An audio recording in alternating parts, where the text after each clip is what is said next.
Hi everyone, before we start, let me introduce myself first. My name is Nasha and I will present this for my exam. I will present a simultaneous interpreting.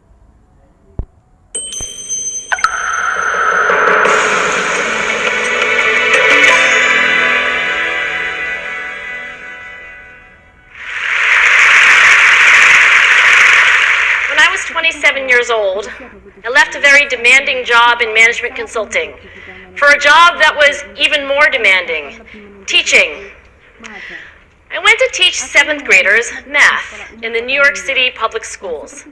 And like any teacher, I made quizzes and tests, I gave out homework assignments. When the work came back, I calculated grades. What struck me was that IQ was not the only difference between my best and my worst students. Some of my strongest performers did not have stratospheric IQ scores. Some of my smartest kids weren't doing so well.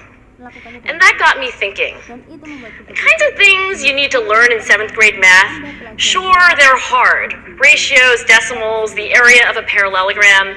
But these concepts are not impossible. And I was firmly convinced that every one of my students could learn the material if they worked hard and long enough.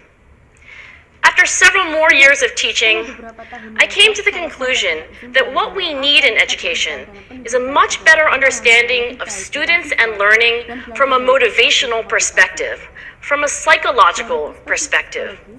In education, the one thing we know how to measure best is IQ.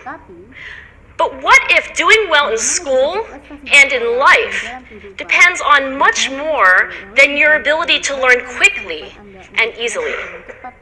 So I left the classroom and I went to graduate school to become a psychologist. I started studying kids and adults in all kinds of super challenging settings.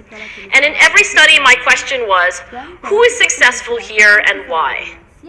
My research team and I went to West Point Military Academy. We tried to predict which cadets would stay in military training and which would drop out.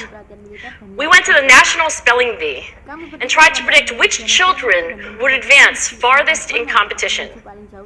We studied rookie teachers working in really tough neighborhoods, asking which teachers are still going to be here in teaching by the end of the school year. And of those, who will be the most effective at improving learning outcomes for their students? We partnered with private companies asking which of these salespeople is going to keep their jobs and who's going to earn the most money. In all those very different contexts, one characteristic emerged as a significant predictor of success.